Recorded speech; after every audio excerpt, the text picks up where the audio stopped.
I'm Michelle, and our guest today is David McBee, a self improvement enthusiast who overcame anger issues through reading. Despite a recent cancer diagnosis, he embraces life and integrating health, spirituality, and positivity. An accomplished digital marketing expert, David is also the author of Everyday Lessons Every Day and children's series DJ's Off-Road Adventures. As the executive producer of Simplify TV, he provides a platform for marketing leaders. Join us for a powerful hour as David shares his inspiring journey from conquering personal challenges to making a significant impact in the digital marketing landscape. So let's bring him on to hear about his story. I am so excited to hear about it. How are you doing, David? I'm doing great. Thank you for having me. I appreciate it. Oh, absolutely. And I know you've got a inspirational story that I am excited to share with everybody. But before we get started, I do have a couple of questions that I feel like I need to ask you. So, in 5 words, describe yourself. And this can be separate words. It doesn't have to be in a sentence, but describe yourself using 5 different words. Well, let's start with grateful. That's my number one word. Positive, hopeful, inspiring. I'd like to think. Is that 4? Yes. And Yes. And one more. and bald. Involved? Bald. Oh, bald. I had to make sure I heard it correctly. Bald. Yes. Okay. I love that one. Okay. Now use 5 different words that how people would describe you. Grateful. Everyone knows that's my superpower. So that's probably the first Right. thing. At least I hope that's the first thing they think of with me. Um, Mhm. High energy, which I think is 2 words, but we're gonna call it one. We're gonna bundle Oh, them. absolutely. Fun, hopefully. Um, Positive. I'm gonna go with positive and bald. Oh. All right, and it's so interesting because, I got something a little bit from that. Are you a rule breaker as well? I am definitely a rule breaker, and as a podcast host who does Yes. very dry topics, sometimes we do ad tech and things. I'm always hoping my guests will bring a little bit of humor to the interviews, so I try to do that as well. Oh, absolutely, absolutely. Okay, so we have so much to cover, and I just kind of want to, take the puzzle pieces of your life. I know people go, don't think of my life as a puzzle piece, but we're going to look at puzzle pieces and look at what you have accomplished which is a great deal. So, what I want to bring on first are the books, okay, that you have created. And they're so different, but they're alike at the same time. But let's first bring up your one book, the first book that you wrote, I believe, if I'm correct on that. But it's Everyday Lessons Every Day. So I loved it. And why I loved it is because I felt like I was reading your journal. I felt like, I was invading because you gave so much of yourself whenever you wrote that book. What inspired you to say, you know what? I need to get this out. I need to write this book. So what inspired you to write? Well, first of all, it kind of was a journal, honestly.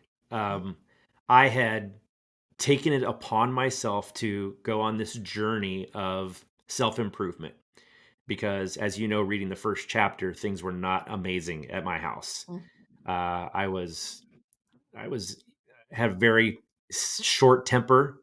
Everything irritated me. Like I just would let the littlest things just put me over the edge, and it was really difficult for my family to be around me. And Mm. so there's a whole lot more to that story, but to get to the point, I said, I think I'm I think I'm going to lose my family if I don't do something. And I had always used books to help me in my career. Back in the day, I read Think and Grow Rich and How a Man Thinketh and How to Win Friends and Influence People, things that made me a better speaker, manager, entrepreneur, things like that. So I said, well, I'm going to read relationship books and see if that helps me. And so I made a commitment to read every day, which I didn't always follow that commitment, but I got pretty close. And I would take the lessons from those books and apply them to my life. And I guess I just started realizing I'm going to document this a little bit. I'm going to say, okay, here's something really crappy that I did to my 12-year-old daughter. Like I just made her feel terrible because I lost my temper. And then here's a lesson I learned from a book, which was maybe I'm thinking off the top of my head, apologize first. Like always be the first to apologize, Mhm. even if you really, really want that apology from the other person. And so I would implement those lessons and then write about the outcome.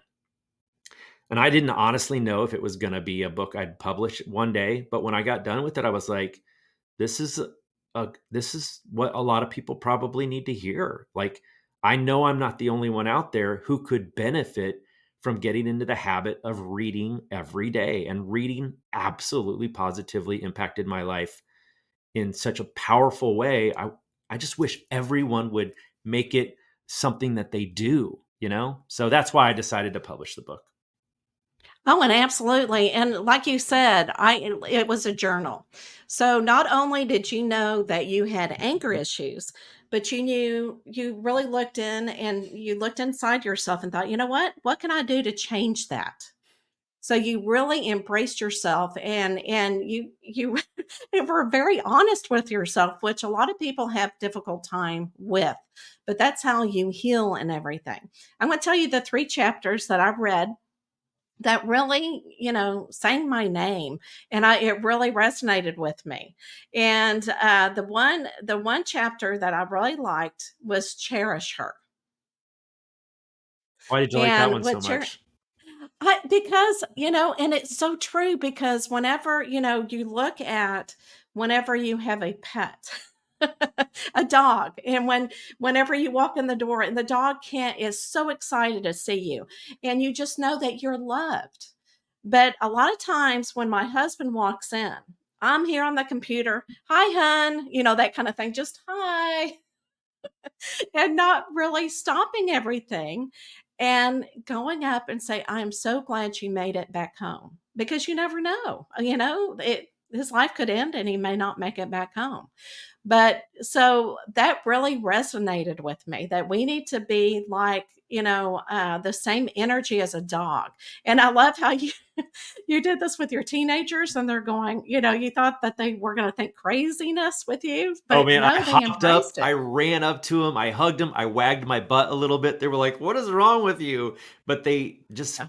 they felt my energy and they just laughed and it just made their day. So every once in a while I will still Right. do that. In fact, I'm going to do that today when my wife gets home.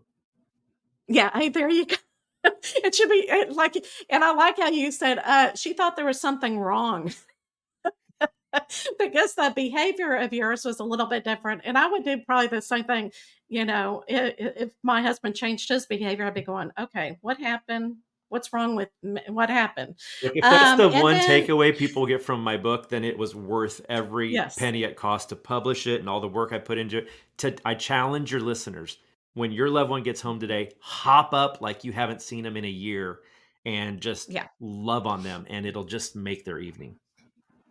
Yes, and absolutely, absolutely. It really, it only for some reason, it also rings true whenever you go to work. Because there's that gratitude. Whenever you're talking to a boss that's very difficult, just saying hello and making that eye contact, it's almost like saying, I appreciate being here today, showing that gratitude and the number one thing. All right. So there's another chapter that I do want to talk about is be vacation dad. Yeah. And and the one reason why I really like that is because, again, it rings so true because, see, whenever I'm talking, all your chapters, a lot of people can resonate. They can see themselves in it. So whenever we go vacationing, my husband, he doesn't like to spend money. He likes to hold on to it, which is a great thing to be. But when you're on vacation, you got to let, down things. You got to really let go. And you did. Whenever what was it, Disney World that you went to? I can't remember. Well, I know it was I'm not a sure which one I wrote about, but there was a time, the very first time I bought fast passes at one of the theme yes, parks. yes, Um, yes. it was so expensive, right? But the lines were so Mhm. long, and this was when fast passes were kind of a novelty. They were new, and I mean, it just my kids just lit up, and it just made the vacation so amazing. Yeah. Okay, so because I talked about the chapters, which one was your favorite chapter of your book? I don't. It's been a long time since I've read I my know it's book, but I can tell you one of the chapter about driving in the left lane. I think, oh, um, okay. or it was near the end. It was called "I Am Changed" or "Am I?" And basically, the concept is, and maybe you haven't gotten there yet because you haven't quite finished the book. Oh, no, I've read it. No, I've read Oh, you that did one. refinish it? Oh, Okay. no, exactly. So, Yes. one of the things that absolutely set me off was when I was in the left lane and people were going slow and I had to pass them on the right. Like, oh, I mean, even Mhm. to this day, that's still, it's like, all right, not gonna let it bother me, but like, just move over. Just like, I just want to go by. and and I remember one day, I was in the left lane and I was moving pretty good, and I saw this car in my rearview mirror coming up on me really fast, and I got out of his way as fast as I could, and he shot by me. I mean, really, really fast. And I thought, what a jerk! Like, why are that's dangerous. Why they got to go so fast? And then I thought, maybe they're going to the hospital. Maybe their Yeah. daughter is sick at home and they're trying to get to them. Like, maybe they have a really good reason for driving that fast. I've done it, and I thought I had a good reason. So now, Right. whenever I experience someone driving terrible or whatever, I think, well, maybe they have a really good reason for doing that. And I try to I try to imagine the best in people instead of the worst. Mhm. Absolutely. Oh, I just love it. All right, so, I just lost my train of thought. I was gonna ask you, oh, okay, so anger. So the whole book is based upon you dealing with anger and the different lessons and everything. Where do you think your anger came from? You know, I think it came from my own frustrations that I wasn't doing better in my life. Like, you described me as this successful guy, and frankly, from any point of view, I am, but I never felt like it was enough. I Yeah. always wanted more, whether it was more money or a better career or more more notoriety, whatever it might be. I just always wanted more, and I never felt like I was achieving the very best I could achieve. So it was Mhm. probably something to do with my own feelings of inadequacy. Ah, I see. All right, and in your book, you also disclose that you would write things that you were working on your wrist. Yes. Do you have anything written on today? I actually finally broke down and got a tattoo. I don't know if you can see that, but it says Yeah, is it WW Heart D. So it's heart? like, it's similar to what would Jesus do, but in my Yeah. case, it's what would love do. And the Oh, concept I is love it. that in any situation that you're in, either you're fighting with someone on Twitter, or you're in the left lane and trying to get out of the way, or you're at the grocery store and people are being jerks, if you ask yourself, well, what would love do in this moment? You're always going to make the best decision for yourself, for your community, for the people around you. What would love do? The answer to that is a guiding principle that if we all followed that, can you imagine? Can you imagine what the world would be like if we all followed that that guidance? So that's the one I finally broke down and tattooed on my wrist because it meant the most to me. Well, that way you don't have to think each day. And really and Yeah, I love that because it's so and I don't want to say general, but it goes with different situations. You know, it's one that will carry through a lifetime basically. exactly. So, and I feel like, let's go back with your accomplishment because I feel like you have accomplished so much and I think a lot of people, like you said, just feel like they haven't done enough. And I just commend you with your message and everything.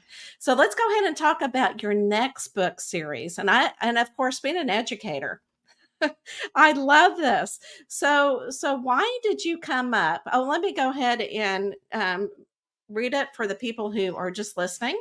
It's DJs, okay, is the series. And there's different ones. It's Faces is Fear, Girls Rock, and Better Together. So looking at the whole series, why did you decide to use a Jeep? Is it a Well, Jeep? well, if Jeep calls with their lawyers, it's not technically a Jeep. Oh, okay. It's an off-road vehicle, but Oh, it there you it go. is inspired by a Jeep because I'm a huge Mhm. Jeep fanatic. I've been driving Jeeps since I was 16. And the Oh, story of how the first book came about is it's kind of fun. I went out to Moab, Utah, which is like where all the big off-road obstacles are. It's like the bucket list place for off-roaders from all over the world. And I was with some very experienced Jeep people, and I wasn't that experienced. Even though I've been driving Jeeps my whole life, I hadn't really done anything like that. And they took me on a trail called Hell's Revenge. And the entrance to Hell's Revenge is this, they call it a fin. It's like this big rock that comes out of the ground. wow. The easiest way to explain it is, the sandworms from Dune? Like, Oh, yes. imagine trying to drive a Jeep on the back of a sandworm that's frozen. And so it was like a 70, 80-foot drop on the left, 70, 80-foot drop on the right. And I'm driving up this thing going, what are we doing? Like cars are not supposed to be here. And it's not flat. So you're doing this the whole way. I had a massive, massive panic attack. Like I'm shaking retelling the story. That's how much it impacted me. So I put the car in park and I was like, I can't do this. I drove 15 hours for nothing. I got to turn around. I got to go back to Kansas where it's nice and flat and safe. Like, this is not for me. I can't do this. And all my friends like just stopped. The guy in the Jeep in front of me got out and he came back. The guys in the Jeep behind me got out and they walked up to me. And there's like, I'm standing there looking at them at the drivers and they're like, you got this, man. We take your time. There's no hurry. Nobody's pressuring you. You're safe. And like, so we just walked through this obstacle. And then over the course of the week, they challenged me to do things that absolutely terrified me. All these huge shelf roads with Mm, 1,000-foot drops and things like this. But it was the right. greatest week of my life. It was so fantastic to face these fears and have that adrenaline and experience it. And I would get back Mm. and I would tell people that story. And somebody was like, you sound like the little engine that could. And I'm like, okay, hang on a second. Maybe there's an idea here. And so I hired an illustrator and sent him my script and my prompts. And before you knew it, we had a book. And it was all based on DJ facing his fears and his friends coming to Oh, his yeah. rescue and helping him to overcome those fears. Well, and I gotta show everybody another picture that I found, I think it's on Instagram, that you went out to schools and actually spoke about it. And being an educator, I remember we would have, guest authors that would talk about their books. And your book, to me, I used to also work with children under the autism spectrum. And believe me, they love anything with wheels on it. And so that's why I identified with the story. And I think, you know what? That's another thing that they can read and learn, about tribulations and about being brave. And so, but I absolutely love this picture. You are so brave in itself, getting in front of school children at that and presenting your book. So, how many years did you go around showing everybody your book? Well, ironically, I published that book right about the time COVID hit. And so Oh, it okay. just was an instant failure. Like, I Right. couldn't promote it, I couldn't get out there. So when the mask mandates kind of settled down, I started calling librarians around my neighborhood and I was like, hey, just let me come in. And they're like, what do you charge? And I'm like, I don't charge anything. Just let me come read the book, you Right. know? And I I think I don't know if you've ever cooked something for someone and you just want to see that look on their face when they take that first bite, right? That's how I feel about my books. Like, Yeah. I love hearing that you read my book and that those chapters impacted you so much. That just means so much to me. It means so much more to me than the $2 or $3 I made on the purchase, right? Like, Right. I wanted to Right. go to these schools and I wanted to see these kids' faces when I read them the books. And I'll tell you real quick, one of the most fun things about that is I would show them the the cartoon imagery from the book, and then I would show them the real life photographs of the Jeep Mhm. on the mountainside, and they would go, "Oh, Oh, yeah. oh my gosh!" And then some of the teachers thought it was so cool. I would bring my Jeep and I put the eyes in the windshield with the Mhm. kind of a sun visor, Oh. and the kids would come out and like pose with it and take pictures and touch it and climb on it, and oh my god, it was just so much fun. Oh, yeah. Oh my gosh, that is amazing. See? I mean, it just you're amazing all of us. All right, so let's go ahead and talk about because I know there are a lot of people out there with a cancer diagnosis. All right. How did you get your cancer diagnosis and how did you handle it? And how are you handling it now? That's a lot. Okay. Um, Yeah. your listeners are like, "Whoa, 180." Yes, yes. I know it's hard to get everything. Like I said, you've done so much and you had learned so many lessons. And I know that with cancer diagnosis, it's very interesting how people learn so many lessons through the experience. Yeah, it has been the greatest teacher of my life. It honestly has. So, Right. to answer your questions, I had a routine colonoscopy at the age of 51, almost 52, and they found a couple little nodules. It was not colon cancer. They said I had a clean bill of health there, but there's this little nodule. We're not sure what it is. Let's go check it out. They did a biopsy on it, and it turned out it was something called neuroendocrine cancer. Neuroendocrine cancer is kind of rare. Um, Not so rare that you've never heard of it. Steve Jobs had neuroendocrine cancer. Aretha Franklin had neuroendocrine cancer, but you don't hear that. If you were to Google it right now, you would hear that, or you would read that Steve Jobs died of pancreatic cancer. Well, that's not entirely true. He died of neuroendocrine cancer in his pancreas. So it is a cancer that can be in any of your endocrine systems. And if it had just been in my colon, they could have cut it out, have been done, easy peasy, 97% survival rate. But it was stage 4. It had metastasized to my liver, where I had another dozen tumors in my liver. Small tumors, the size of a pea or a grape. Um, and that was bad news. That was like really bad news. That was like, you've got X number of years left news, right? Like, this isn't something we can Right. fix. Um, so then sorry, I need a breath. That's okay. They they took me in for surgery. They cut out Hmm. all the tumors that they could. They literally shaved off and any part of the I lost 25% of my liver that day, my gallbladder, about a foot of my colon, including the valve between the small and the large intestines, which is a very valuable valve, by the way.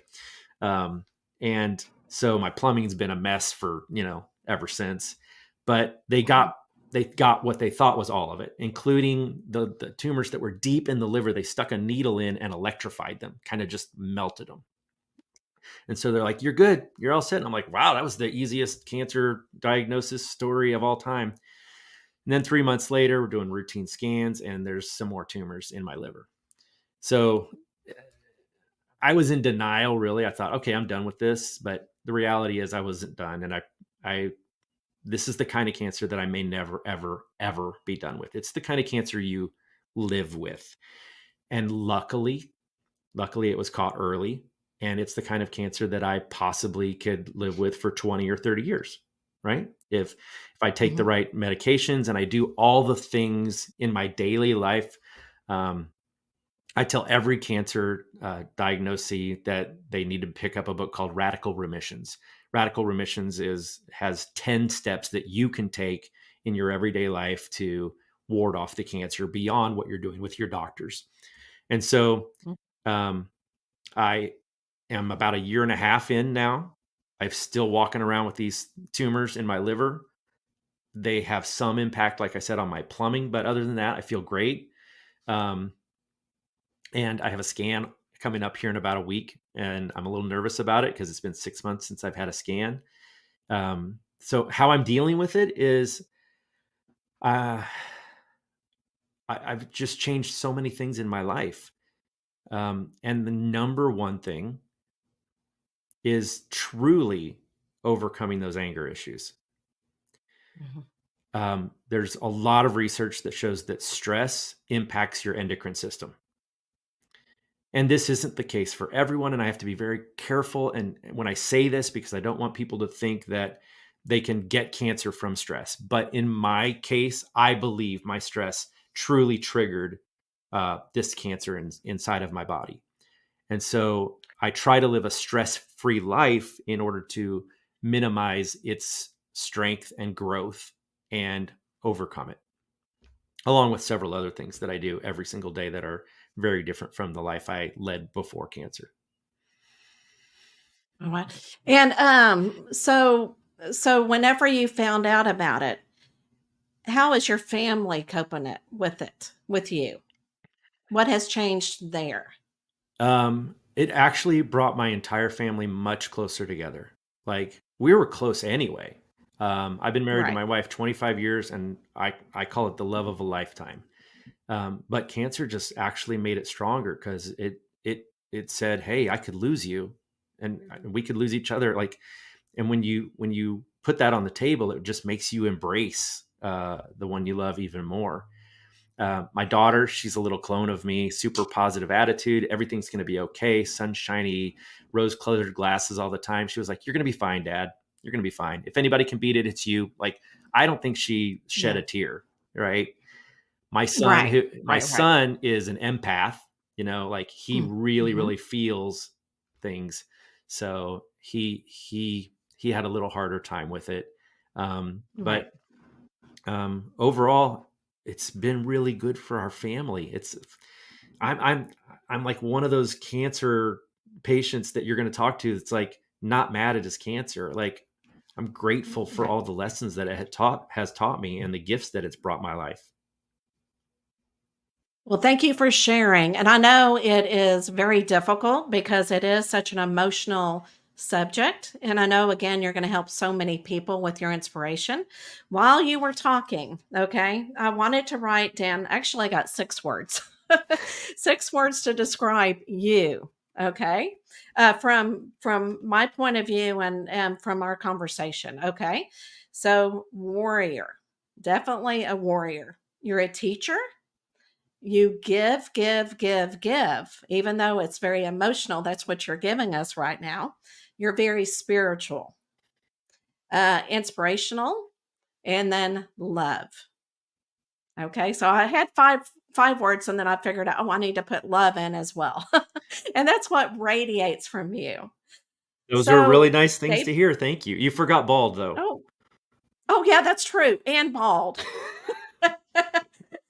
and very bald. No, I'm just it's okay, but you got lots of hair right here, right? Yes, yes, I'm On your compensating on chin, my your face. little Yeah, beard. yeah. That's exactly right. That's exactly right. Are you ready for the last question? Are we there already? We're already there at the last question? This is so much fun. Yeah. I don't want to go.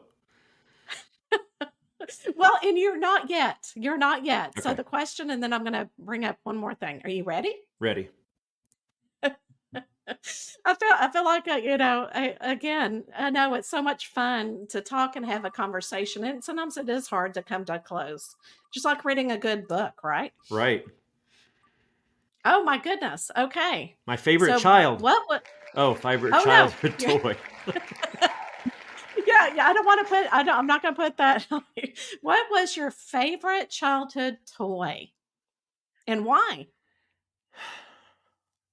um, Man, I gotta go with Hot Wheels. Like I had the best Hot Wheel collection with the orange track, and we would go out and, Right. and we would run that track out in the front yard down the street. Like, oh, I Oh just wow. loved racing Hot Wheels. It was the best. And I would imagine myself like being in the driver's seat of the car and just also then I had little toy Jeeps and things like that, and I would play with them in the Yeah, dirt and things. Oh, there's you can dream and have so many experiences with Hot Wheels. I still buy them to this day. that's true. Yeah. Oh, wow. So you're a collector of Hot Wheels. Well, actually, I buy all the off-road vehicles, the Broncos, the Jeeps, the trucks, and I keep them in my Jeep. And when kids say, I see kids pointing at my Jeep all the time, I always give them a Hot Wheel when I see them. Oh, that's so cool. Oh Yes. my gosh. See, giving. You're giving so much of yourself. Okay. So is there anything else that we did not bring up that you want to make sure that we get in this episode? Um, actually, yeah, actually, there's one thing that I think a lot of people are neglecting, and that I have come to discover is absolutely vital in all of my cancer research. It's funny, sometimes I feel like I know more than my doctors because they don't have as much time as I do to research cancer. I read or listen to podcasts every single day on the treadmill. So I've got hundreds of hours of knowledge in my head. And one of the things that I've learned that is so simple that everyone could do right now is get more sleep. When you are sleeping is the only time that your body is repairing itself. And if you are neglecting that, you are taking away that function, right? And so these A-type personalities that say, I don't need it. I can do a lot on 6 hours. Like, okay, you can to a point. But even Tony Robbins, in his recent book, Life Force, he talks about how he used to run, and he'd get as little sleep as he possibly could because he had so many things to do. And now he prioritizes sleep. And you absolutely got to get 8 hours a night. And it can keep you healthy. It can repair anything that's going wrong with you. It reduces stress. Like, it's such a stupid little thing to put my stake in the ground and say this is what you need to do, but it's a little thing we can all change that can have a huge impact on our health and our mental health as well. Yeah. I absolutely love it. And I need to tell my husband what you said because I tend to sleep 10 hours, 8 to 10 hours a night. And if I don't function. And I'm grumpy and I can't think straight. And so I don't know what it is, but I've always, all my life, I've had to have 8 to 10 hours, an evening. Well, then you're So thank you probably so much for in bringing that good up. in good health then. That's great. Uh, absolutely, absolutely. So where can everybody find you, David? What is your favorite social media where they can find you? Well, let's go with davidmcbee.com.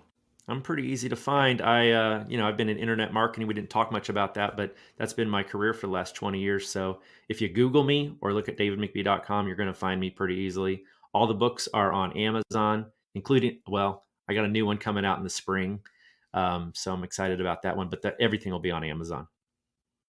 Okay, excellent. All right. So, everybody, if you enjoyed this episode, not only the inspiration, we went up and then we went down and around like a roller coaster. But if you know somebody who really will, just make it their day and their year and their life, please share it with them because a lot of people need to be inspired. And I think, we're lacking a lot of inspiration. You are like David, like a warrior. You're making it every day. Make it, and I know in his book, he talks about having different lessons, in a life. And sometimes you get tired of saying, okay, there's another lesson. But, it is so true. You grow so much whenever you go through a tribulation and you get to see what's on the other side. But you got to keep going and find that warrior in you. All right, guys, I will see you next week. Bye.